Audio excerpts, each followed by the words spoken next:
daughter, Indira Gandhi. And we know about Indira Gandhi, how she ruled the India. She's one of the lady, and she just like so. So when she was just, I think, 10 to 12 years old girl, and he was writing later to her and telling her, देखो बेटा, भारत में ऐसा होता है और भारतीय संस्कृति बहुत सुंदर है, पर इसका मतलब ये नहीं कि पाश्चात्य संस्कृति अच्छी नहीं। इंडिया में ये बात अच्छी है तो वेस्ट में भी ये बात है कि बहुत अच्छी है। इंडिया में यह किंग हुआ है, यह राजा हुआ है, तो वेस्ट में भी है जो ऐसा किंग हुआ है। सो जो उस समय की एक छोटी सी बच्ची को क्या बता रहा है, वो उसके जजमेंट्स नहीं बना रहा, वो उसका परसेप्शन नहीं बना रहा है, वो बता रहा है कि ये ऐसा है, वो ऐसा है, तुम बाकी जज करो, you make your own decision and that we have to do. तो आप उसे जब बता रहे हैं तो देखो बेटा, एक हमारी संस्कृति के हिसाब से वैसे समझ बताओ कि देखो हिंदू संस्कृति के हिसाब से या बुद्धिस्ट संस्कृति के हिसाब से या इस्लामिक संस्कृति के हिसाब से कि देखो बेटा, यह संस्कृति है, ये इस प्रकार से ऐसा मानती है, उसका इस प्रकार के ऐसा ऐसा क्या है जजमेंट है। फिर जो बौद्ध लोग हैं, फिर बौद्ध लोगों के हिसाब से भी क्या है, ऐसा ऐसा मत है। फिर सिख लोग हैं, तो इससे क्या होगा, उसका रिजिडिटी जो रहेगी ना थॉट में, वो नहीं आएंगी। जो कठोरता अपनाएंगे, जो कट्टरपंथा आएंगे ना, वो नहीं आएगा। कट्टरतापन किसी भी चीज का क्यों ना हो, चाहे बौद्ध कट्टर मत हो या हिंदू कट्टर मत हो या इस्लामिक कट्टर मत हो, आखिरी में देगा हानि ही, आखिरी में उतरेगा हिंसा पे ही। कट्टरपंथा मतलब हिंसा ही। एक बच्चा अगर जिद कर रहा है तो आखिर में क्या करने वाला है, वो घर का सामान फेंकेगा, एग्रेसिव आएगा। कट्टरपन अच्छी बात के लिए या बुरी बात के लिए, आखिर में क्या पे आ जाएगा, हानि में आ जाएगा। तो उसको इतनी सारे चीजें ला के बता दो कि ये भी है, ये भी है, कि उसका कट्टरता अपने आप क्या होना चाहिए, छूट जाना चाहिए, और उसके आर्गुमेंट स्किल भी क्या होंगे, अपने आप बढ़ेंगे। तो जब उसको बता रहे कि देखो, एक हिंदू मैथोलॉजी के हिसाब से ये दिया है, बुद्धिस्ट मैथोलॉजी के हिसाब से ये दिया है, सिख मैथोलॉजी के हिसाब से ऐसा दिया है, और साइंटिफिक पर्सपेक्टिव से क्या दिया है, ये दिया है। तो क्योंकि ये सवाल, क्योंकि उसको फिर बताओ कि क्यों भिन्नताएं है, फिर ऑफकोर्स सवाल पूछेगा कि भिन्नताएं कैसी है, तो ऐसा वो डेप्थ में जाएगा। देखो, दो प्रकार हो सकते हैं कि बच्चा सवाल पूछ रहा है, पहले ये सवाल पूछ रहा है, फिर दूसरा सवाल पूछ रहा है, फिर तीसरा सवाल पूछ रहा है। अब जब पहला सवाल पूछ रहा है और जब दूसरा सवाल पूछ रहा है, तो हम ये देख सकते कि पहले सवाल और दूसरे सवाल में कोई कनेक्शन नहीं है। तो इससे क्या हो रहा है, बच्चे को सोचने के लिए बराबर एक पैटर्न नहीं मिल रहा है ना, उसकी थिंकिंग पैटर्न डेवलप नहीं हो रही है ना, उसकी लॉजिकल पैटर्न डेवलप नहीं हो रही है, उसमें और अंदर जाने का जो पैटर्न डेवलपमेंट नहीं हो रहा। इसका मतलब उसका जो कंसंट्रेशन पावर है वो क्या डेवलप नहीं हो रहा। सवाल पूछ रहा है पर क्या हो जाएगा, उसको डेप्थ में उतरना नहीं आ रहा है। पर जब आप उसको इस तरीके से बताओगे तो अपने आप डेप्थ में उतरना शुरू करेगा कि मामा, फिर अगर आप आपने बताया कि ये तो अपने आप वो नेक्स्ट सवाल पूछेगा कि मामा ऐसा क्यों लोगों में अलग अलग मत है, फिर वो जवाब दोगे तो अपने आप उसका और डेप्थ में उतरना चाहिए। आपको बताना ऐसा है कि वो खुद ब खुद डेप्थ में उतरने लायक क्या पूछे, सवाल पूछे। यस,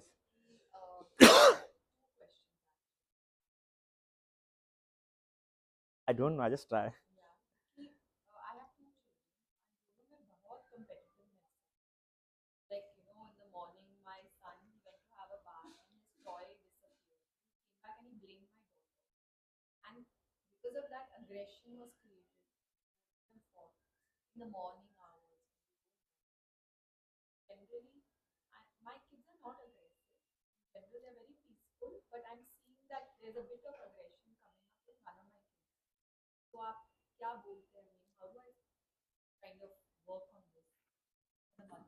वो समय कहाँ ज्यादा बिता रहे हैं, माँ बाप को अगर जब भी लग रहा है कि बच्चों में चेंजेस हो रहे हैं, तो देखिए कि बच्चा समय कहाँ बिता रहा है ज्यादा,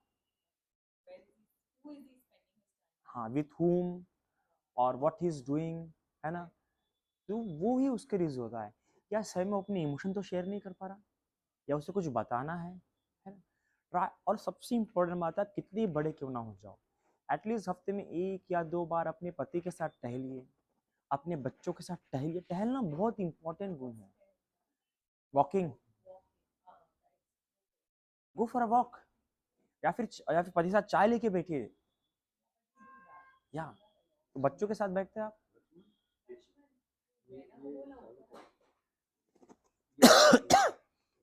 तो बच्चों के साथ बैठते हैं आप,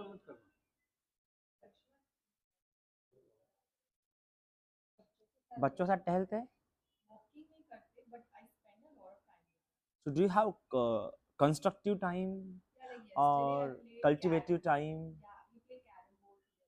No, the कैरम बोर्ड कर खेलते खेलते कुछ बातें निकालो, नॉट जस्ट टू प्ले, बातें निकालो।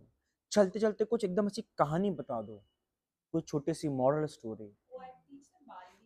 हाँ, एकदम हमेशा नहीं, ओकेजन देख के आपको ऐसा उनको लगना चाहिए कि मम्मी मुझे लेक्चर दे रही है या मम्मी मुझे कहानी बताएंगी, है ना। बच्चों को ऐसे पता मम्मी मम्मी मम्मी का शुरू हो गया अभी, है ना। क्योंकि मुझे जब हम अभी जब मैं नागपुर में था, so I was orator, I was debater. Debater होने के नाते अलग अलग तरह के फ्रेंड्स मिले थे और बड़े टैलेंटेड वक्ता लोग, है ना। तो और हमारे एज के थे, मतलब तब मैं 19-20 साल का था। तो वो लोग अक्सर, बिकॉज मेरे फादर तो बचपन में ही चले गए थे और माई मदर ऑलवेज लाइक वो काम करती थी झाड़ू पोछे के, फिर दिन भर ऑर्डर के काम पे जाओ, खाना तो कभी मिलता नहीं था। सुबह जाएंगे 5 बजे, फिर रात को आएंगे 12 बजे, फिर रात को 4-3 बजे निकल जाएंगे। तो हमें समय मिला ही नहीं। फादर बचपन में डेथ हो गई थी 5 साल की उम्र में। तो ये मला नहीं, पर वो लोग, क्योंकि वो लोग एक अच्छे घर से थे, है ना, उनके फादर भी अच्छे समझदार या मदर थे, तो बताते थे कि यार एक बार मेरे फादर, हम टहल रहे तो मेरे फादर ने मुझे ये बात बताई। कोई बताता कि मेरी मम्मी ने मुझे ये बात बताई। तो उनको इतने बड़े होने पर भी, 20-20, 21-21 साल के होने पर उनको कब का पता है, 12 साल की उम्र में, 13 साल की उम्र में ऐसे कभी टहलती हुई बात बताई। तो आज भी उनको क्या है वो बात।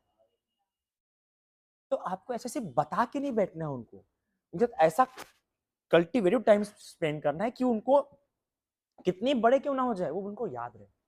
और वो समय देख के बतानी पड़ती है।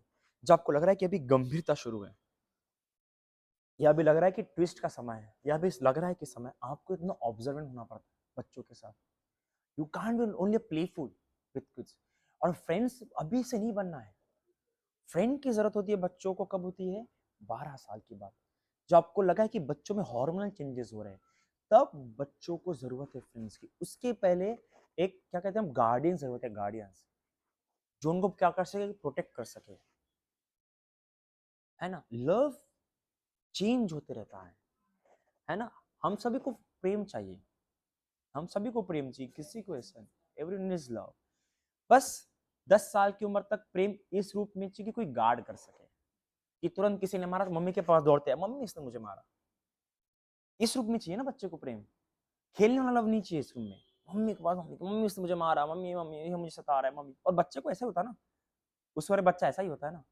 फिर जब उसके हार्मोन चेंजेस होते हैं तो उसको प्रेम चाहिए, पर कैसा चाहिए, कैसा है ना, खेलने के रूप में, एकदम समान रूप वाला प्रेम चाहिए। फिर और हार्मोन चेंजेस होते हैं, 17, 18, 19, 20। तो प्रेम चाहिए लव वाला, हाथ पकड़ने वाला, किस करने वाला, है ना, चुपचाप कोने में जाके बैठ के वाला, लवी डबी बातें करने वाला प्रेम चाहिए। पर वैसा चाहिए, अब दोस्त वाला प्रेम नहीं चाहिए, अब वैसा वाला प्रेम नहीं चाहिए। अभी उसके एक्शंस कैसे कर, कुछ अभी एक्शंस कैसे करने हैं, उसे हाथ पकड़ना है, अभी उसे पास अकेले जाके बैठना है, उसे चैटिंग करना है, उसे अलग तरह की बातें करनी है। तो वो 25 साल की उम्र तक चलेगा, 25 से 30। फिर उसके बाद उसे ऐसा चाहिए जो उसे सपोर्ट कर सके करियर में, उसे पीछे से क्या दे सके, थोड़ा सा मोटिवेशन दे सके।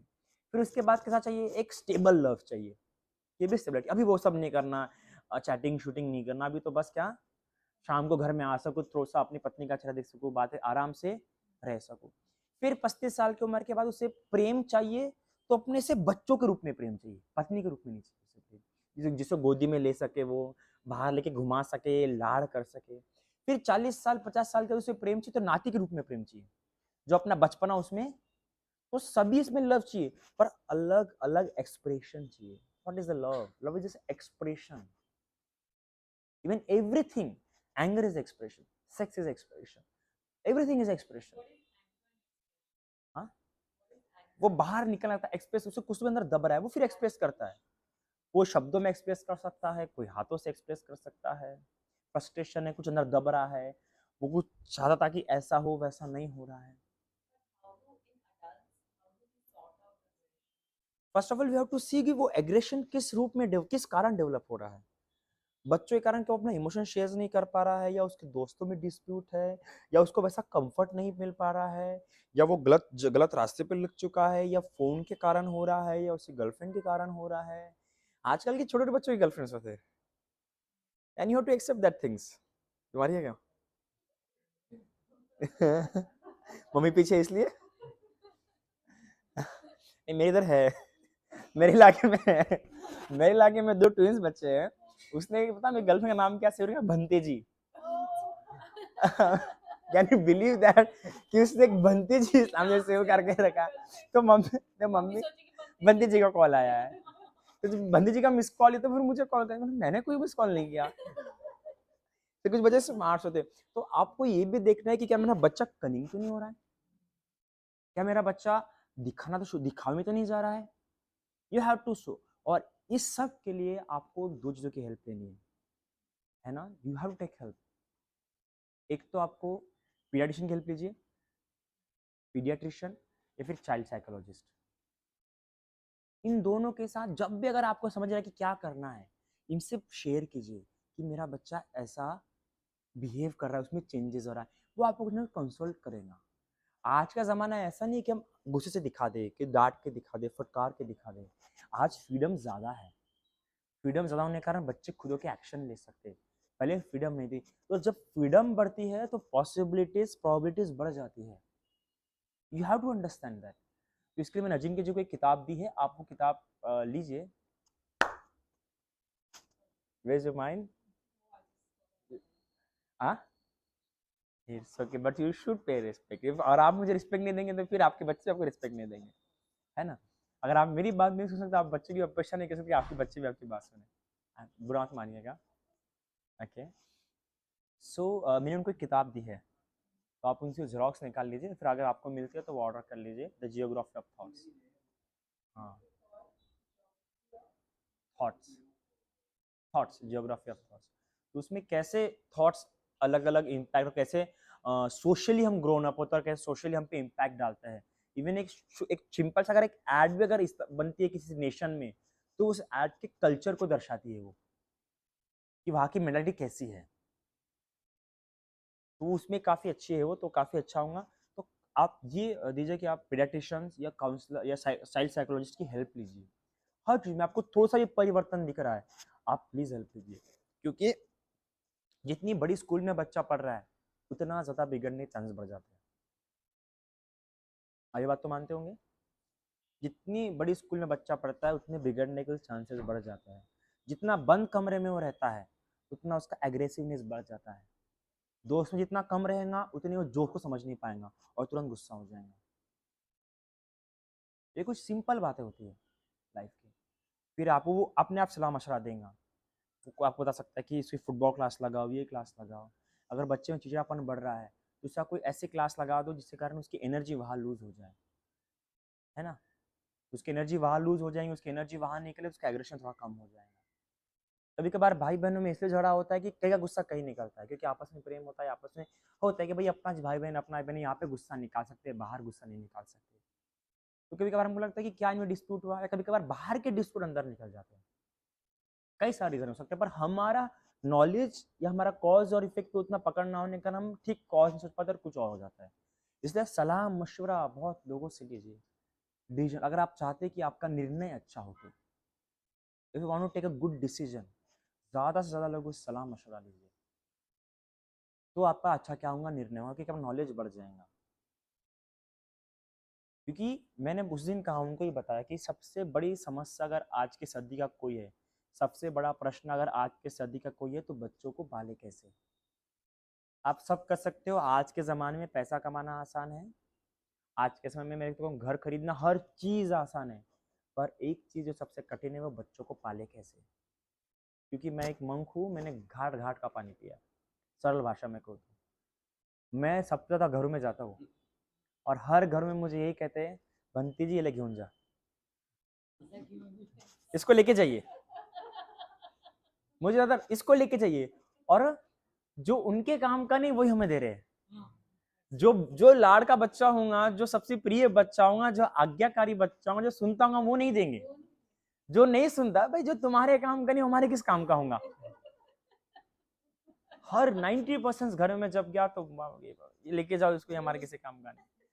मोस्ट ऑफ पेरेंट इसी बात से प्रॉब्लम है कि बच्चे सुनते नहीं है, बच्चे गलत काम पे हो रहे हैं। और आजकल जो गेम्स है, रील्स का सबसे ज्यादा, मैं नहीं कह रहा कि रील्स देखना बुरा है, पर रील्स का जो स्पैन है कितना सेकंड का है,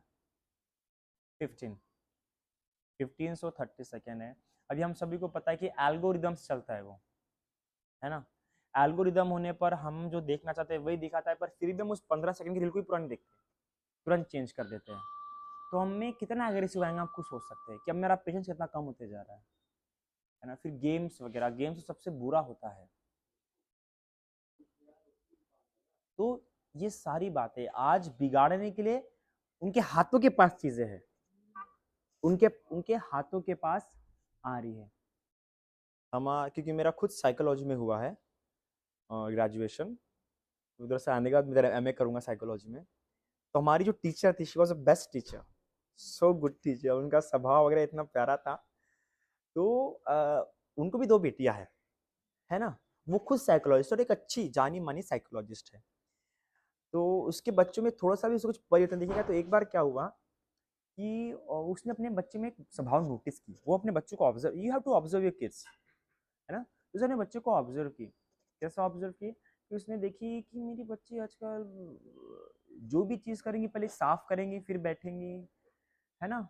और नहीं सॉरी, उसने ये ऑब्जर्व की थी कि जब भी बेटी बाहर जाएंगी ना, चाहे कितना भी लेट क्यों ना हो, स्कूल का समय होता है ना सुबह सुबह, छोटी ज़्यादा बड़ी नहीं है, जब भी बाहर जाएंगी फिर वो बाहर जाते समय नहीं कि वो पायदान होता है, पायदान मतलब समझ, पैर जैसे पूछते ना, वो आड़ा तिरछा कैसे भी रखा होगा ना थोड़ा सा भी, तो कितना भी लेट क्यों ना हो, पहले सीधा करेंगे और फिर जाएंगे।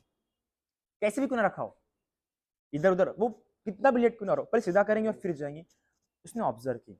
अभी हम जैसे लोग क्या होंगे, नोटिस नहीं करेंगे, हम लगेंगे अरे बच्ची अच्छी बन रही है, बच्ची क्या हो रही है। तो उसने ऑब्जर्व किया, मतलब मेरी बच्ची ऐसा क्यों कर रही है, क्योंकि साइकोलॉजिस्ट, तो उसको पता है कि क्या कॉज एंड इफेक्ट हो सकता है।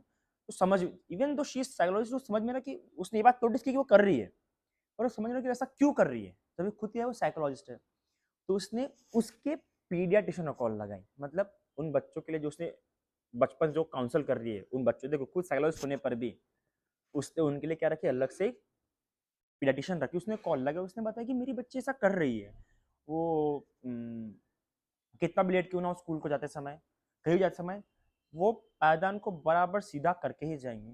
तो पूछते कि क्या आपको आदत है, कहीं भी बैठोगे तो साफ करके बैठोगे, या कुछ भी आपको खराब दिखा तो पहले आप उसे साफ करोगे, कुछ भी गिरा उरा दिखा तो आप उसे ठीक से रख दोगे क्या। हाँ कहती हाँ मुझे आदत है। तो बस वो आपका, उसने क्या कर लिया, सबकॉन्शियसली अडॉप्ट कर ली है। तो आप उसको ठीक कर लीजिए, तो उसमें भी क्या हो जाएगा वो। तो कई सारी बातें जो है ना, जो सीखी जाती है वो देख के सीखी जाती है। मैं जो बता रहा हूँ आपको, इट जैसा ट्रांसफॉर्मेशन ऑफ इंफॉर्मेशन। इसका मतलब ये नहीं कि आप, मैं जो बातें बता रहा हूँ आप वो सीखेंगे ही, है ना।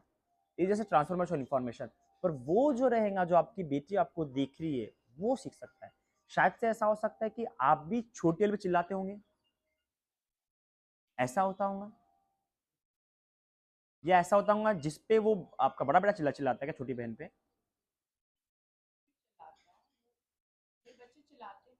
ये आपका प्रेम कहता है, ये जो आपकी जो बातें जो बोल रहा है ना, ये आपका प्रेम कह रहा है। क्योंकि एक माँ कभी भी अपने बच्चे को उस पर्सपेक्टिव से एक जो है ना रैशनल, एकदम रैशनल या बैलेंस पर्सपेक्टिव से नहीं देख पाते, जब तक वो खुद अपने माइंड को स्तर तक लेके ना जाए, है ना। मैंने मोस्ट ऑफ माता पिता को देखा, मेरी खुद की माँ को, कभी भी वो रैशनल पर्सपेक्टिव से बच्चों को देख ही नहीं पाते हैं। आपको एक अच्छा ऑब्जर्वर बनना पड़ेगा अगर आप एक अपने बच्चों को अच्छा बनाना चाहते हैं, है ना।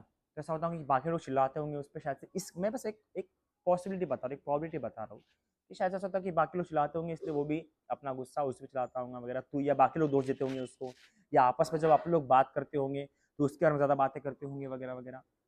तो बच्चों के सामने आपस से ही बातें कर रहे, तो जान देख के बातें करो कि हम किसके बारे में बात कर रहे, क्या बातें कर रहे हैं। सब सुनते हैं, क्योंकि मैं भी छोटा, तो मैं सब देख सकता कि कौन किसके बारे में क्या बातें कर रहा है।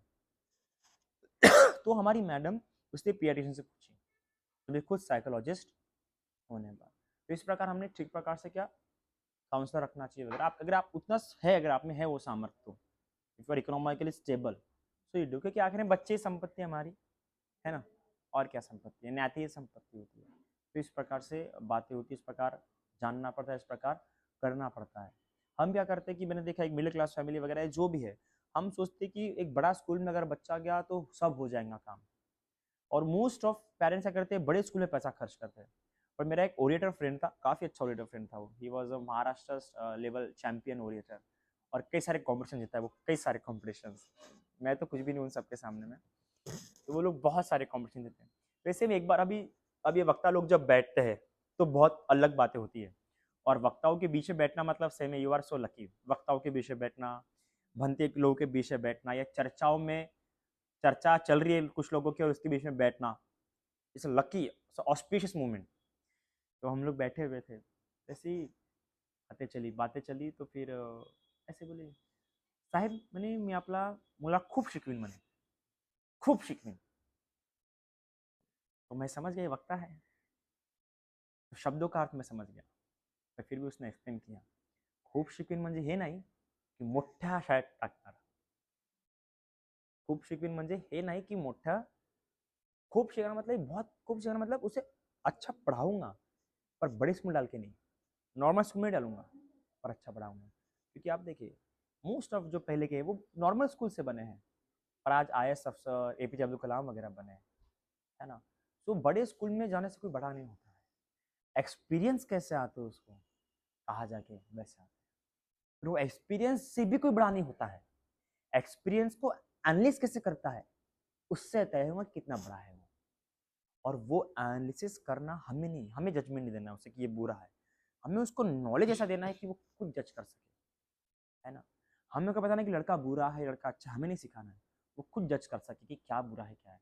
हम बचपन से सिखा रहे हैं कि सिगरेट पीना बुरा है, ड्रग्स लेना बुरा है, हम सिखा रहे हैं, हम स्टेटमेंट्स दे रहे हैं, हम जजमेंट्स दे रहे हैं, तो वैसा हो रहा है। तो ऐसा लगता है मुझे। और कोई सवाल आप समझे मैं जो तक समझाना चाह रहा हूँ, बट इट और स्टिल कंफ्यूज्ड और not satisfied, you can ask, I am not good in that. पहले समान नहीं रहा दरअसल, भी क्या है कि मेरा वीकनेस के कारण मेरा मेमोरी पावर भी बहुत कम हो गया, वरना पहले बहुत था।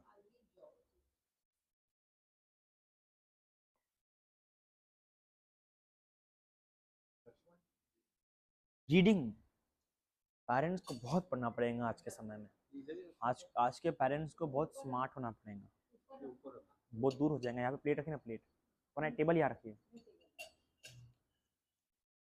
पेरेंट्स को बहुत पढ़ना पड़ेगा आज के समय में, और मैं जितने भी मेरे ओरिएटर्स जो टॉप लेवल के ओरिएटर्स हैं ना, तो वही ओरिएटर्स हैं जिनके पेरेंट्स बहुत स्मार्ट हैं, जो जिनके पेरेंट्स खुद डिबेटर रह चुके हैं, वही टॉप पे है, नेशनल डिबेटर्स। और मुझे बड़ी शौकांतिक होती है कि छोड़िए, तो वही लोग बहुत, इवन हमारे जो नागपुर जो महापौर है, महापौर में समझता ना आप लोगों को, मेयर, वो खुद 3 बार नेशनल डिबेटर है।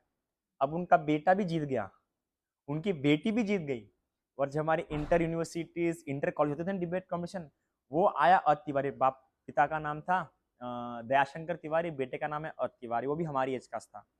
अगर वो जिस किसी कंपटीशन में आ गया, सब लोग फर्स्ट प्राइज, कोई सोचो मत, अभी फर्स्ट प्राइज चला गया।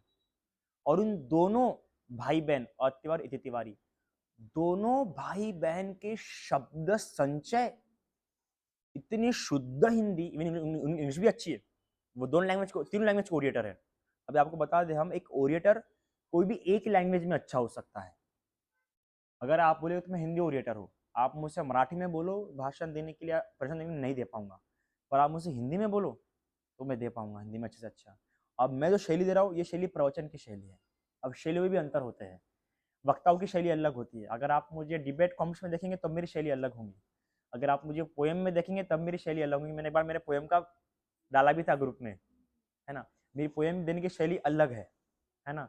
वक्ताओं की शैली अलग है, ऑडिटर की शैली अलग है, डिबेटर की शैली और प्रवचन की शैली अलग है। अब प्रवचन में भी 2 शैलियां होती है, एक जोश साथ देना और एक सिंपल देना, जैसे बुद्ध रश्मि, है ना। तो शैलियों में अंतर होती है। फिर शैलियों के साथ वॉइस मॉड्यूलेशन होता है, ये सबसे इंपॉर्टेंट होता है। वॉइस मॉड्यूलेशन किसी भी स्पीकिंग स्किल में सबसे ज्यादा इंपॉर्टेंट नहीं होता, और यही सीखने के लिए, यही एडॉप्ट करने के लिए कम से कम 6 महीने से 1 साल लग जाता है, यह हाल एडॉप्ट नहीं होता है। तो वो जो है उसके बेटे दोनों बेटे मतलब बेटे और बेटी, उनकी वॉइस स्किल भी अच्छी है और तीनों भाषा के ऑडिटर्स है वो, मराठी, हिंदी और इंग्लिश। और उनका हिंदी का शब्द संचय भूलिए मत, इतना खतरनाक, इतने मीठे शब्दों में, इतने प्यारे शब्दों में आपको तमाचा मार के जाएंगे, आपको पता नहीं चलेगा। मुझे एक बार पता था, इसलिए मुझे एक बार पता था तमाचा। बोले एक स्वामी विवेकानंद जी के वेशभूषा में यहाँ आए थे और उन्होंने तो और शुद्ध हिंदी में बोला था और इतना प्यारा, मुझे एकदम टॉन्ट मार दिया, क्या बताए। वहां पे जगह पे तक 10 दिनों तक मेरे दिमाग में रहा वो बात, निकल नहीं पाई।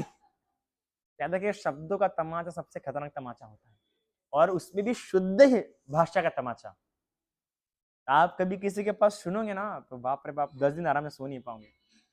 तो ऐसा होता, तो हम ऑडिटर्स में वैसा होता ही है, शब्दों से जो खेलते हैं ना ऑडिटर्स। इसलिए भगवान ने कहा ना, बाहु संच सी पंच विनय सुसके तो सुभाषिताच। अगर कला सीखनी है तो बोलने की कला सीखो, है ना। और मेरे ख्याल से मारवाड़ी तो अच्छे से आती है कला वो, है ना, मारवाड़ी लोगों को बोलने की कला। गलत बोला क्या? मारवाड़ी, गुजराती, हाँ, है ना, वो सबको नहीं आ सकती वो वाला। और हम लोगों ने बाहरी संस्कृति में बना दिया ना, अरे भाई वो मारवाड़ी है, अरे भाई वो गुजराती है, अरे भाई वो पंजाबी है, we are just prejudice. It's okay, पर हमारे इंडियन कल्चर में क्यों वेस्टर्न कल्चर ला रहे हो? इंडियन कल्चर ही सबसे अच्छा है। वाई? जो अच्छा है लो ना, है ना। और हमारे इंडियन कल्चर की कैसे बात है, हमें नहीं पता। हम क्यों लोटा इस्तेमाल करते हैं, हम क्यों हल्दी इस्तेमाल करते हैं, हमें नहीं पता। और जो बात नहीं पता वो नहीं करने में अच्छा, और नहीं पता और आप कर रहे तो बुरा है आने वाली पीढ़ी के लिए। और जब पता चल जाएगा तब फिर से अडॉप्ट कर लेंगे। क्या बड़ी बात, इतना लचीलापन होना चाहिए इंसान में, ऐसा इंसान में होना चाहिए। सो ऐसा शब्दों की कला। तो और सबसे जो इंपॉर्टेंट बात है, बच्चों को शब्द, उनकी डिक्शनरी अच्छी बनाइए, डिक्शनरी अच्छी बनाइए आप लोग, ताकि वो अपना एग्रेसिव पना भी अच्छे शब्दों में प्रकट कर सके। हमारे एक मित्र है, वो भी ऑडिटर है, वो बहुत प्यारा, ऑडिटर है तो शब्दों का जो खेल खेलते हैं ना, वो जो समझाते हैं ना, मैं अपने आप को बहुत सौभाग्यशाली मानता हूँ। इतने प्यारे प्यारे अजूबे लोग मिले ना, क्या बताओ। मुझे ऐसे भी लोग मिले जिनको देखा था कि बुद्ध ऐसे ही होंगे। मैंने ऐसे भी लोग देखा है। मेरा एक फ्रेंड था आदित्य, तब मैं बहुत एग्रेसिव था, वो एक फ्रेंड था आदित्य, उसको देख कर लगता कि बुद्ध ऐसे ही होंगे, उसकी आंखें वगैरह, वाह। तो मेरा एक फ्रेंड था, उसमें मोहिन था, इसी मुसलमान, वो भी ऑडिटर था। तो उसने एक बात बहुत प्यारी बोला था, बोलिए देखिए, एक बार का आप गलत हो सकते हैं, एक बार का मैं गलत हो सकता हूँ, पर हमारे शब्दों ने भी गलत नहीं होना चाहिए। कितना प्यारा बोला कि गलत तो एक बार आप भी हो सकते, गलत तो एक बार मैं भी हो सकता हूँ, पर हमारे शब्दों ने कभी गलत नहीं होना चाहिए, क्योंकि वो गलत हो गए जिंदगी भर की चोट रह जाती है।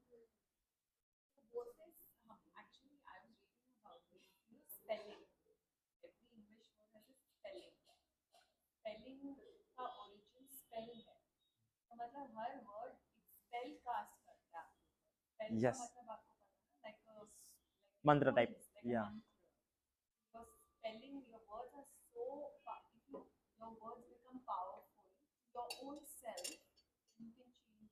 Everyone can change. तो इसलिए उनके पास शब्दों का, उनको ठीक है गुस्सा होना है ना, तो भाई अच्छे शब्दों में प्रकट करो।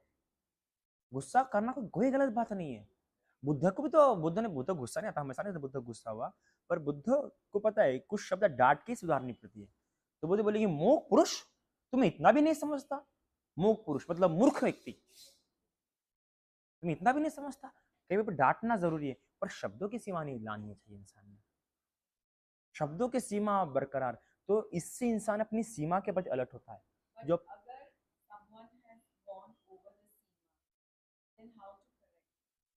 आवाज और शब्दों की सीमा, शब्द ही सबसे भारी है, शब्दों से भारी और कोई नहीं हो सकता है।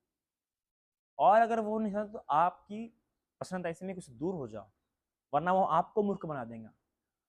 पागल, पागल इंसान अगर अच्छे इंसान के साथ रह रहा है तो इसका मतलब ये नहीं कि पागल इंसान अच्छा हो जाएगा, अच्छा इंसान पागल होगा। ये बात समझिए, इस बात को समझिए। पागल इंसान अच्छे इंसान रहता है, इसका मतलब ये नहीं कि पागल इंसान अच्छा हो जाएगा, अच्छा इंसान पागल होगा। कोई व्यक्ति, किसी व्यक्ति का स्तर ये है, आपके व्यक्ति का स्तर ये है, और आप इधर झुक रहे हैं, आप अपने आप को कम कर रहे हैं। झुकिए मत, इसको ऊपर लाइए, और वो नहीं हो रहा छोड़ दीजिए, वरना आप नीचे हो जाएंगे। You have to understand small tricks. कुछ छोटी छोटी बातें होती है। बुद्ध ने भी अपने समय हर कोई समझा पाए। एक को तो बुद्ध ने चमत्कार करके दिखाया, फिर भी छोड़ गया। और फिर मूर्ख लोग पूरा भारत में हिंदू करने जा रहे हैं, पूरा भारत इस्लाम में करने जा रहे हैं, पूरा भारत बुद्ध में करने जा रहे हैं। अरे बुद्ध अपने समय नहीं कर पाए, कृष्ण अपने समय नहीं कर पाए, मोहम्मद पैगंबर अपने समय नहीं कर पाए, तुम लोग कर पाओगे? कोई नहीं कर सकता। पर्सपेक्टिव एग्जिस्ट करते हैं, इसलिए कोई कभी ना एक राष्ट्र हिंदू में हो पाएगा, ना एक राष्ट्र बौद्ध में हो पाएगा, ना एक राष्ट्र इस्लाम में हो पाएगा। कुछ समय के लिए हो सकता है, कुछ पीढ़ियों के लिए हो सकता है, पर फिर से समय बदलेगा। अरे कितना प्यारा कहा है कि बड़े से बड़े राज्य इस पृथ्वी स्तर पे आए, अच्छे से अच्छे बरकरार राज्य इस पृथ्वी पे आए, पर सभी ढह गए। कौन किसका राज्य है? रोम, मिस्र, यूनान, सब आए, सबके सब ढह गए। अच्छी अच्छी सभ्यता आई, सबके सब ढह गए। ये स्वभाव ही अनित्य बोध समझना है, तब बेकार के प्रयास छूट जाएंगे। देखता नहीं इंसान, समझता नहीं इंसान। तो जिन बातों पे बल देना चाहिए उन बातों पे बल देना जरूरी है। तो बच्चों की जो शब्द कोश है वो अच्छा बनाइए। जो भी भाषा दे रहे हैं वो भाषा शुद्ध हो, उसकी भाषा उसकी क्या हो, अच्छे, उसको अच्छे से अच्छे शब्द पता हो। और इसके लिए माँ बाप को खुद वैसा बनना पड़ेगा। बच्चे जब बात समझाए, आप जब बात समझा रहे हैं तो आपके पास स्टोरीज हो समझाने के लिए। आप चाहते हो कि आपके बच्चे सुने। आज का बच्चा इंटेलेक्चुअल है, it's alpha generation, sorry gen Z है ना, जेनजी। आप अब तक के सबसे वो होशियार पीढ़ी है ये। आप बोलोगे सुन बेटा ये करना, ये नहीं सुनने वाले वो। यू कांट एक्सपेक्ट देख, वो फैमिली मैटर, फैमिली इसमें था कि हाँ आप बोलो सुनोगे, अब भी आप नहीं कर सकते। अभी वो जेन जेड है, you have to explain them, you have to convince them. और इसके लिए सबसे पहले आपको वैसा नॉलेज रखना पड़ेगा। You have to read that, you have to read that much. आपके पास वैसे स्टोरीज होनी चाहिए, आपके पास आर्गुमेंट्स होने चाहिए, आपके पास स्किल्स होनी चाहिए। If you haven't, you have skill नहीं है, देन लीव। आपके बच्चे फिर आगे कई ऊपर चले जाएंगे। आपको वैसा पढ़ना पड़ेगा। इवन आपके पास तो भाई यूट्यूब है, कितना कुछ है ना। कुछ लोग खाना परोसिए, कुछ लोग इधर ध्यान दीजिए। ओके या यस। और तो आप उनको कहानी देंगे, आप उनको आर्गुमेंट्स देंगे, आप उनको बताएंगे कि ये कहानी होंगी, तो भले ही वो ना माने, पर उनको पता रहेगा ये एक पॉसिबिलिटी है मौजूद लाइफ में। बुद्ध की सबसे प्यारी बात जो मुझे लगती है कि सारीपुत्र एक बार विचार, क्योंकि भगवान के बाद सबसे ज्ञानी कोई था संग में, सारीपुत्र थे। सारीपुत्र ऐसे बैठे हुए थे और समाधि में थे और विचार किया कि क्या कारण है कि किसी किसी बुद्ध का शासन का लंबा टिकता है, रेजिमेंट, किसी किसी का कार्यकाल बहुत लंबे समय तक टिकता है, और क्या है कि किसी किसी बुद्ध का कार्यकाल लंबे समय तक नहीं टिकता है ना। तो भी मिलता नहीं, पर तो बुद्ध के पास जाता है और बुद्ध को पूछता है क्या कारण है भगवान की किसी किसी बुद्ध का कार्यकाल 10,000 साल, 1,00,000 साल टिकता है। मतलब बुद्ध के जाने के बाद भी वो कार्यकाल टिकता है। बुद्ध की शिक्षा के अनुसार लोग चलते हैं, बुद्ध की शिक्षा मौजूद रहती है। पर किसी किसी बुद्ध की शिक्षा उसके बुद्ध के जाने के बाद सिर्फ 5,000 साल टिकती है ना। सिर्फ 5,000 साल लोग फॉलो करते हैं और फिर समाप्त हो जाती है। क्यों ऐसा होता है, क्यों ऐसा रेजिमेंट ऐसा कम ज्यादा होता है? तो बुद्ध कहते हैं जो बुद्ध डिसिप्लिन पे ज्यादा बल देता है ना, उस बुद्ध का शासन काल लंबा टिकता है। सारे पुत्र कहते हैं चलिए फिर हम नियम बनाते हैं, चलिए हम रूल्स एंड रेगुलेशंस बनाते हैं, चलिए हम कॉन्स्टिट्यूशन बनाते हैं। तब बुद्ध कहते हैं नहीं सारे पुत्र, अभी नहीं। तब बना कर देते। क्यों? क्योंकि बुद्ध कभी भी पहले से नियम नहीं बनाते। बुद्ध पहले गलती होने देते हैं ताकि आने वाली पीढ़ी को पता रहे कि वो जो नियम बना है किस कारण से बना है, और अगर तुमने ये नियम तोड़ा तो तुम्हारे पे भी ऐसी आपत्ति विपत्ति, ऐसे लॉसेस, ऐसे नुकसान तुम्हें देखने पड़ेंगे, ताकि पता रहे। आज के बच्चे हम बोलते बेटा ऐसा मत कर, क्यों मत कर, बताना पड़ेगा आपको, ऐसा नहीं मानेंगे, बोलेंगे देना। मम्मी पहले बोलती थी कि बेटा खड़े होकर पानी मत पी, क्यों ना पियो। फिर जब डॉक्टर ने बताया बेटा घुटने दुखते हैं, ओके मॉम नहीं पीना, अभी तो बैठ के पानी पीऊंगा, है ना। यार जो एक्सपीरियंस करेंगे यार, वो जब उनको रीजंस पता देगा, कॉज पता होगा। या फिर अगर आप कुछ कुछ बच्चे और इंटेलेक्चुअल होंगे, बोलेंगे कुछ बताते क्या, फिर आपको उनको पूरी बायोलॉजी बतानी पड़ेगी कि देखो बेटा ऐसे हार्मोन्स है, ऐसे वहाँ पे ग्लैंड होता है जिसमें हानि होती है वगैरह वगैरह। इतना डीप जाना पड़ता है। अगर बच्चा नहीं समझ रहा तो आपको नए नए तरीके बताने पड़ेंगे, जैसे मिलिंद प्रश्न में हुआ है। राजा क्या बोलता है, बनते और उपमा दीजिए, वो भी नहीं समझा, दूसरा उपमा दीजिए, वो भी नहीं समझा, तीसरा उपमा दीजिए। अरे कितने उपमा दे के समझाया, आपको भी वैसा बनना पड़ेगा अब जाके। यू कांट आप फोर्स, अभी के समय में आप फोर्स एक्सपेक्ट ही नहीं कर सकते बच्चों, क्योंकि फ्रीडम ज्यादा है। You have to read motivational books like You Can Win, Guru Gopal Das, है ना, they have good। मैं उनका विरोध नहीं करता, मैं तो मुझे बहुत पसंद है, but I don't like Sadhguru because he is just spreading pseudo science, like Shri Ravi Shankar, Guru Gopal Das, they are doing good work because Dalai Lama, है ना, अपने शिव खेड़ा, क्योंकि ये लोग जब बोलते हैं ना, ये लोग सिर्फ इसलिए बोलते हैं कि आपके अंदर करुणा मैत्री कैसे उत्पन्न हो। आप दलाई लामा को देखिए, दलाई लामा कैसे कुछ भी उनके इसमें भी बहुत सारी ऐसी बातें अंदर श्रद्धा लायक, पर उन्होंने कभी लोगों के सामने नहीं बताया। वो उन्होंने सिर्फ वो बातें अपनी सेक्ट तक रखी, क्योंकि वो जानते अगर हम लोग बताएं लोग इसे गलत अर्थ निकालेंगे, लोग गलत तरीके से करना, लोगों में अंधश्रद्धा फैलेंगे। वो सिर्फ हाई टॉप पीपल तक रहता है। इसलिए साधु से आप देख कभी उनके अभी सुना होगा उनके स्पीचेस, आपने कभी उनके सुना स्पीचेस दलाई लामा के? साधु कभी उनके आपने स्पीचेस सुना है? सुनिएगा उनकी स्पीच सुनिएगा और कभी सदगुरु की स्पीच सुनिएगा, बहुत डिफरेंस मिलेगा आपको। सदगुरु जस्ट स्प्रेडिंग सूडो साइंस, कोई जरूरत नहीं है, वो जो बातें बता रहे हैं वो बताने की जरूरत नहीं है, हल्दी कहाँ रखनी चाहिए, कहाँ रखनी चाहिए। व्यक्ति का ध्यान, व्यक्ति के जीवन में प्रायोरिटी वो बन जाती है, इमोशंस नहीं बनती है। और दलाई लामा के आप प्रवचन देखिए, वो हमेशा जबकि दलाई लामा के सेक्ट में भी वो सारी बातें हैं। आप जो वास्तु वगैरह जो है ना, वो दलाई लामा के सेक्ट में भी है। वो जिस सेक्ट से है ना बुद्धिज्म के, उनके सेक्ट में भी है वो सब कुछ। पर वो क्योंकि उनको पता है कि अगर मैंने ये सब बुद्ध को वैसा बातें पता थी, पर अगर बुद्ध ने ये बातें बता रही थी तो पता था कि प्रायोरिटी ये बन जाती। प्रायोरिटी क्या बन जाती, क्योंकि मनुष्य में से आसान वे देखता है, फिर वो शील शुद्धि की बात नहीं आती, फिर चित्त शुद्धि की बात नहीं आती, फिर सिर्फ घर शुद्धि की बात आती है। आज भी ज्यादातर शिक्षाओं में लोग घर शुद्धि की बात करते हैं, शील शुद्धि की बात करते हैं क्या, चित्त शुद्धि की बात करते हैं क्या? परित्राण में भी मुझे जब नागपुर में कहीं बुलाया जाता है तो क्या घर बनते, घर की शांति के लिए परित्राण करना है बनते, है ना, घर शांत करना चाहते हैं।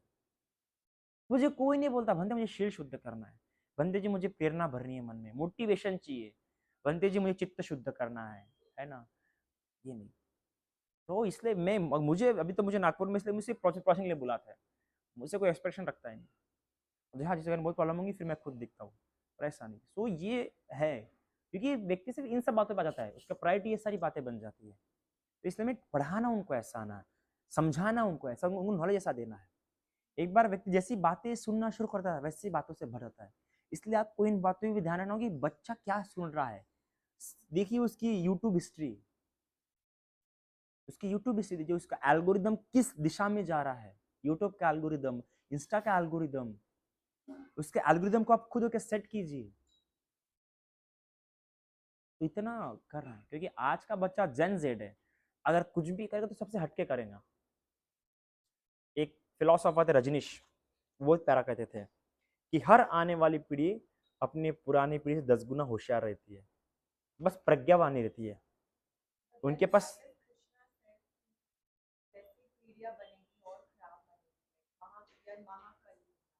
मुझे इसलिए बुद्ध यहाँ पसंद आता है। You have to choose, you have to choose. They all are the philosophers, they have their own perspective to see the world. Everyone is right. No, it is not right. Krishna was intelligent, don't you think? He is a mastermind. उसके समान mastermind पूरे Indian philosophy में कोई नहीं दिखेगा आपको। He was one of the mastermind, one of the good in playing cards. It is so cunning, उस समान कनिंग को नहीं सकता। इसलिए गांधी को कृष्ण पसंद नहीं है, गांधी को कृष्ण पसंद नहीं है, गांधी को अर्जुन पसंद है। गांधी ने राम को माना कि रघुपति राघव पर गांधी को कृष्ण पसंद नहीं, क्योंकि गांधी ने देख लिया ये इंसान बहुत कनिंग है, अगर ये इंसान, अगर अभी की पीढ़ी ने इस इंसान को अपनाया तो ये नष्ट हो जाएंगे ये पीढ़ी। कृष्ण अभी के लिए जरूरत नहीं है, आने वाली पीढ़ी के लिए जरूरत है। जेन जेड के बाद कुछ जनरेशन आएंगे ना, तब हो सकता है। अभी की पीढ़ी के लिए कनिंगनेस आवश्यक नहीं है कृष्ण समान। पर वही बुद्ध की एक खासियत है कि बुद्ध कितना भी पुराना क्यों ना, बुद्ध कितना भी ना, बुद्ध की हमेशा तत्काल, बुद्ध हमेशा कंटेम्प्रेरी लगेगा। ये मैं नहीं कहता, ये फिलोसोफर्स कहते हैं। नहीं, मेरा पर्सनल व्यू नहीं, आप खुद पढ़िए। अब ये देखो, अभी एक बात और बता रहा हूँ, क्योंकि मैं बुद्धिस्ट मंक हूँ, तुझे शायद से मेरा झुकाव बुद्ध से ज्यादा हो सकता है, मैं बुद्ध के ज्यादा गुण गाऊँ, ये सरल सी बात है। मैं बुद्ध के ज्यादा प्लस पॉइंट बताऊँ, ये सिंपल सा है। पर एज अ सिंपल अगर मैं आपको बोलूँ तो this all are the philosophers, Krishna, Buddha, Mahavir Jain, Guru Nanak, this all are the philosophers. और फिलोसोफर्स है मतलब इसके पर्सपेक्टिव्स है, इनके क्या है, और पर्सपेक्टिव्स कभी भी पूरे सही नहीं हो सकते, और वो कभी भी फैक्ट नहीं हो सकते। They can be true but they can't be fact. Are you getting my point? आप समझ पा रहे इन दोनों का अंतर? पर्सपेक्टिव कभी भी फैक्ट नहीं हो सकते, पर्सपेक्टिव ट्रुथ हो सकते हैं। एक सिनेरियो है, एक बस दृष्टिकोण है, और दृष्टिकोण और कई हो सकते हैं। जैसे एक सिक्का है ना, एक सिक्के को आप कैसे भी देखो, आड़ा करके देखो, तिरछा करके देखो, पलट के देखो, कैसे भी देखो, पर आप एक समय सिर्फ उसका एक ही पहलू देख पाएंगे, एक ही दृष्टिकोण देख पाएंगे, उस ज्यादा देख पाएंगे क्या? देख लो आप, सिक्के को एक समय आप सिर्फ, गलत है क्या? हाँ, कैसे भी देख लीजिए, आड़ा देखो, तिरछा देखो, कैसे भी देखो, पलटा के, एक समय आप सिर्फ एक ही समय देख पाओगे। उसी प्रकार क्या है पर्सपेक्टिव, आप किस पर्सपेक्टिव से देख रहे हो। कृष्ण ने इस पर्सपेक्टिव से देखा, बुद्ध ने इस पर्सपेक्टिव से देखा। बुद्ध, कृष्ण कैसा था, मानवीय समाज को जानता था। कृष्ण ने मानवीय समाज के चालाकी को देखा है, बुद्ध ने मानवीय मन को देखा है। ये फर्क है कृष्ण और बुद्ध में, इसलिए कृष्ण और बुद्ध दोनों अलग अलग आ जाते हैं। इन दोनों के दोनों बड़े समझते थे, दोनों समाज को, मनुष्य को बहुत अच्छा समझते थे। बस फर्क इस था कि इसने मानवीय समाज को देखा, और इसने क्या देखा, बुद्ध ने मानवीय मन को देखा। मानवीय मन ने भी उत्पन्न होने वाले इमोशंस को देखा, कृष्ण ने उसको नहीं देखा, और नहीं देख पाते कृष्ण उस बात को, क्योंकि कृष्ण ने जिस रास्ते को अपनाया था वो पूर्ण रूप से आध्यात्मिक नहीं था। उस रास्ते, उस पे जाने के लिए बहुत पेंटेटिव माइंड लगता है। इसलिए अगर आपका महाभारत उठा के देखोगे तो आपको सिर्फ पूरा संसार दिख जाएगा, और संसार से मुक्ति नहीं दिखेंगी। वो सिर्फ कहाँ दिखेंगे आपको, गीता में। बाकी पूरे महाभारत में आपको क्या दिखेगा, पूरा का पूरा संसार दिखेगा। और वही अगर आप बुद्ध को उठाकर देखोगे तो आपको संसार में अध्यात्म कैसा है वो दिखेगा, संसार में मन कहाँ पे वो दिखेगा, संसार में तृष्णा कहाँ पे वो दिखेंगी। लेकिन पूरे महाभारत में आपको तृष्णा नहीं दिखेंगी, महाभारत में आपको छल दिखेगा, कपट दिखेगा, शक्ता दिखेंगी, जबकि मानवीय भाव है, पर मानवीय मन के रूप में दिखेंगी, मानव के रूप में दिखेंगी। और वही जब बुद्ध को पढ़ोगे तो आपको मानवीय मन के रूप में दिखेंगे। ये अंतर है। मतलब अगर आप कृष्ण और बुद्ध को देखोगे तो कृष्ण एक ऊपरी तल है, बुद्ध एक पेनिटेटिव तल है। कृष्ण ऊपर का पानी है, साफ पानी, जिससे आपको सब दिख रहा है, पर बुद्ध नीचे में रखे हुए वो मोती भी दिखा देगा तुमको। आप पढ़िए, अगर आपको पर्सपेक्टिव गलत लग रहा है तो आप खुद पढ़िए कृष्ण को, मैं पढ़ा है, और मुझे भी और भी पढ़ना है कृष्ण को, और भी सभी को पढ़ना है, जीसस को भी पढ़ना है, गुरु नानक को भी पढ़ना है। गुरु नानक भी बड़े अनूठे हैं, संत कबीर सबसे अनूठे है, क्योंकि संत कबीर को पढ़िए, वो तो और भी अनूठे हैं। तो इसलिए तो जब कृष्ण ने जो बोला, उन्होंने समाज के हिसाब से बोला, उन्होंने व्यवहार के हिसाब से बोला कि आने वाला क्या है, कलयुग है। पर बुद्ध ने ऐसा नहीं बोला, क्योंकि बुद्ध निराशा नहीं भरना चाहते थे लोगों में। बुद्ध ने फ्री विल को हमेशा स्थान दिया, इस बात को ध्यान रखिए। और ये सबसे रेयर बात और सबसे अच्छी बात है बुद्धिज्म की, कि उन्होंने कहा फ्री विल हमेशा, बुद्ध ने हाँ कहा ऐसा हो सकता है कि कलेक्टिवली आने वाला समाज बुरा हो, पर इंडिविजुअली पॉसिबिलिटी मौजूद रहेंगी। कलेक्टिव हो सकता है कि आने वाला समाज क्या हो, बुरा हो, पर इसका मतलब ये नहीं कि इंडिविजुअली। कृष्ण ने बात की मेजोरिटी की, पूरा का पूरा नहीं, इस बात को समझिए आप। मोस्ट ऑफ धर्म मेजोरिटी की बात करता है। आप देखो ना, आज भी जो धार्मिक दंगे काहे पे हो रहे हैं, मेजोरिटी के लिए हो रहे हैं ना। आज भी लोग क्या चाहते हैं कि मेजोरिटी हमारी बढ़े। कृष्ण ने बात की मेजोरिटी के आने से मेजोरिटी ऐसी होंगी, पर बुद्ध ने क्या देखा, इंडिविजुअलिटी, कि इंडिविजुअली हमेशा क्या रहेंगे, चांसेस आपके रहेंगे, आपकी फ्री विल क्या रहेंगे, हमेशा रहेंगी। अरे बाबा, राम और सीता की जिसने कुंडली निकाली, उस समय के सबसे श्रेष्ठ ऋषि ने निकाली, आपको पता है? राम और सीता की जिसने कुंडली निकाली ना, उस समय के सबसे श्रेष्ठ ऋषि ने निकाली, पर फिर भी क्या भोगना पड़ा, क्या भोगना पड़ा, वनवास, है ना। बच्चों को कितने दिन तक पिता से दूर रहना पड़ा, कितना। तो कितना भी अच्छा क्यों ना हो, दुख हमेशा रहेगा, कितना ही बुरा क्यों ना हो, सुख हमेशा, कलयुग क्यों ना आएगा, पर फिर भी वहां पे सुख मिलेगा ही मिलेगा। सतयुग भी क्यों ना रहेगा, फिर भी दुख रहेगा ही रहेगा। क्या राम का युग सतयुग नहीं था, पर फिर भी तो वहां पे दुख था ना। क्या महाभारत का युग अच्छा युग नहीं था, पर फिर भी वहां दुख था ना। दुख और सुख वहां पे हमेशा रहेगा, पर व्यक्ति के पास हमेशा इतनी फ्रीडम रहेंगी कि वहां पे अपनी समाधि लगा सके, वहां पे उस शीलों का पालन कर सके, क्योंकि शील इंडिविजुअल प्रॉपर्टी है आपकी, आपके माइंड के क्या है, प्रॉपर्टी है। तो ये अंतर है। कृष्ण ने कहा कि आने वाला युग क्या होगा, कलयुग होगा, पर ये मत भूलिए कि धर्म गुरु इस विश्व में सबसे चालाक है। किससे भी ज्यादा चालाक, किसी भी धर्म गुरु से भी चालाक कौन है, और किसी भी धर्म प्रणेता से ज्यादा चालाक कौन है, धर्म गुरु, हम लोग सबसे ज्यादा चालाक। हमसे चालाक इस पूरे विश्व में ऐसी कोई कौम नहीं, इस बात को समझिए। हम लोगों ने धर्म ग्रंथ बनाए और हम लोग धर्म ग्रंथों को बदलाते हैं। हम ऐसा पक्का नहीं कह सकते कि बात कृष्ण ने कही है, बाद में भी डाली जा सकती है। जब उसका एनालिसिस करेंगे ना ग्रंथों का, तब पता चलेगा कि कई सारे ग्रंथ बाद में लिखे गए। ये तो हमारी श्रद्धा है कि हम मान लेते हैं कि ये है, आसमानी किताबें है या ईश्वरीय किताब है। और आप जो एनालिसिस करते हैं उनको पूछो, उनको अपने आप दिख जाएंगे कि अरे शब्दों में अंतर है, ये इस काल का शब्द है, ये उस काल का शब्द है, ये तो ये वाली लिपि है, ये वो वाली लिपि है। हम गारंटी से नहीं कह सकते कि ये क्या किसने किया है। सबसे ज्यादा चालाकी हम लोगों ने की है धर्म ग्रंथों में, लोगों को गुलाम करने के लिए कई सारी बातें। चतुर्वर्ण वेदों में बहुत बाद में डाला गया है, कई सारी बातें वेदों में बाद में डालने लगी है, कई सारी बातें गीता में बाद में डाली गई है, इवन बुद्ध में ग्रंथों में भी कई सारी बातें बाद में डाली गई है ना। इसलिए मेन फोकस कि हम इंडिविजुअली कैसे अपने आप को अपलिफ्ट कर सकते हैं, इस पे आधारित शिक्षा क्या दिखती है, वो बुद्ध ही बताने के लिए बहुत बता सकते थे।